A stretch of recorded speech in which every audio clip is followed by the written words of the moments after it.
ఈ రోజు పంచపటాకాలు టాపిక్ ఎలాంటి సందర్భాల్లో డాడీలకి కూతురులు లేదా కొడుకులు విలన్ లాగా కనిపిస్తారు? నా పోరిని మా ఇంటికి మా అయ్యతాంగి తీసుకుపోయి నేను దీన్నే పెళ్లి చేసుకుంటా అంటే మా అయ్య నన్ను విలన్ లా చూస్తాడు. ఇప్పుడు ఫర్ ఎగ్జాంపుల్ మమ్మీ డాడీ నీ గర్ల్ ఫ్రెండ్ పీకినో ప్రసాద్ అని అనుకుందాం, నువ్వు తీసుకొచ్చి మాకు సిన్సియర్ గా రిక్వెస్ట్ చేసుకోవాలని అంటే నువ్వు మనస్ఫూర్తిగా లవ్ చేస్తున్నా ఆగా అంత ఆగమెందుకురా నీకు? ఫస్ట్ నైట్ పంపిస్తలే పెళ్లికి, సో నువ్వు వచ్చి అపీల్ చేసుకోవాలి పేరెంట్స్ దగ్గరికి. నేను నిజంగా ఇజ్జత్ పెట్టు.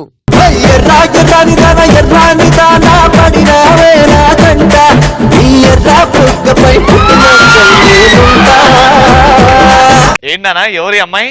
నా కాబోయే పెళ్ళం నాన్న. కాబోయే పెళ్ళం.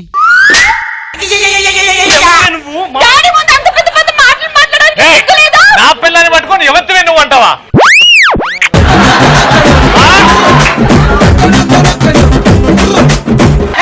తప్పు చేస్తావమ్మా. నువ్వు లోపల పోయి చదువుకోపో, చదువుకోపో. నువ్వు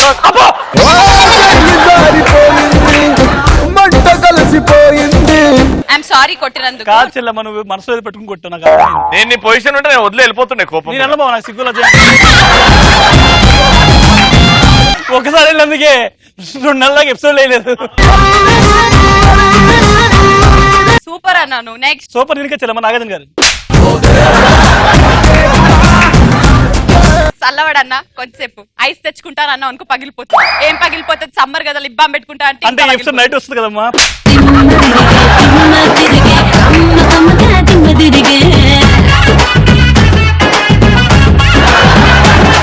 నీతో మాట్లాడడం పాటలు పాడు చెల్లమ్మా. లోపం చంపేస్తా. అరే కూర్చోరా.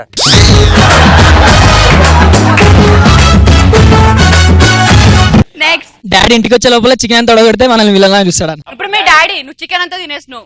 రేపు పొద్దున అమ్మ చికెన్ చేసి పెట్టింది మొత్తం లేదు, ఇప్పుడు ఏమైంది? మమ్మీనే తిన్నది డాడీ. మమ్మీ తినదా? డాడీ కొంచెరా కొంచెం ఆఫీస్ నుంచి చాలా కష్టపడి వస్తాడు పాపం అని అంటే నువ్వే కదరా తినేసినావు. 3 రోజుల క్రితం కుక్క కూడా తింటలేదని రేపు పొద్దున పనులు పెడదాం. మమ్మీ తిన్నదా మొత్తం? అందుకే మమ్మీ. ఏమండి నేను తినలేదు, వాడు తిన్నాడు.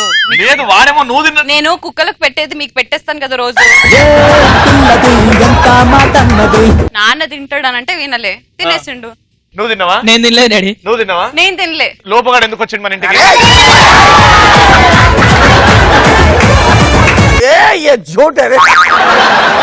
ఇంతకీ నాకు ఒకటి అర్థం కాదు, మీరెవరు? నేను పక్కింట్లో పని మనిషిని. మరి వెళ్ళిపోండి పని. నెక్స్ట్ రోజు మా డాడీ నాకు ఎక్కడన్నా పైసలు దాపెట్టు మమ్మీకి తెలియకుండా అని ఇస్తే నేను ఆ మనీని తీసుకొని మా మమ్మీకి దాంట్లో నుంచి 100 రూపీస్ ఇచ్చినప్పుడు నన్ను మా డాడీ విలన్ లాగా.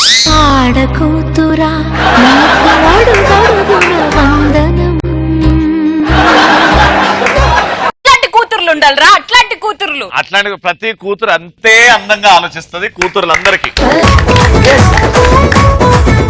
మా నాన్న న్యూస్ ఛానల్ చూస్తుంటే నేను రిమోట్ తీసుకుని పడా షో వస్తుంటే అది పెట్టి చూస్తే మా నాన్న నా మీద కోపంగా చూడండి న్యూస్. నెక్స్ట్ టాపిక్, ఎలాంటి సందర్భాల్లో మనం కన్ఫ్యూజ్ అవుతాం? తాగి ఇంటికి వెళ్ళినప్పుడు కన్ఫ్యూజ్ అవుతాను. నిజం చెప్పు, నీ ముఖం చూస్తే అలా అనిపించలేదు, తాగుతావా? థ్యాంక్స్ అక్క, నువ్వన్నా నమ్మినందుకు. మరి ఎందుకు నాన్న అట్లాంటి ఆన్సర్స్ చెప్తావు? ముఖం చూస్తే పతివర్తలేదు. ఎందుకు ఫ్రెండ్స్ అలవాటు చేయలేదా? లేదు. ఏం చదువుకుంటున్నావు ఇప్పుడు? Degree first year. షూరా? షూర్ 100%. వెరీ గుడ్ అన్న, వెరీ గుడ్.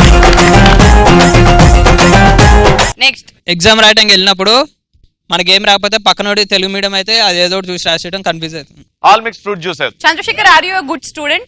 లేదు. ఎంత పర్సెంటేజ్ వస్తుంది? ఎంత రాసామో అంతే వస్తుంది.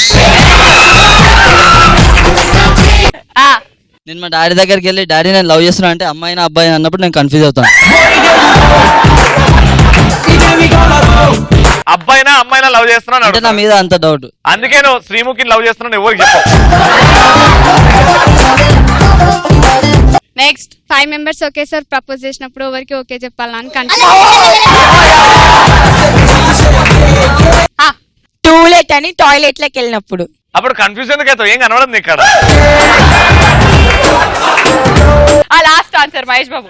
నేను రవణ ఇద్దరు సేమ్ నా కమల పిల్లల్ని పెళ్లి చేసుకుంటే ఓల్డ్ రూమ్ లోకి వచ్చిర్రు అని కన్ఫ్యూజ్ అవుతాం. పీకినో ప్రసాద్ నువ్వు చెప్పు, ఎలాంటి సందర్భాలు కన్ఫ్యూజ్ అవుతావు నువ్వు? ఇలాంటి క్వశ్చన్ అడిగినప్పుడు కన్ఫ్యూజ్ అవుతా, ఏం వెరీ గుడ్. లోబో, ఎలాంటి సందర్భాల్లో మనము అయోమయపు గందరగోళపు పరిస్థితిలోకి లోన్ అవుతాము? ఎల్లుండి చెప్తాను.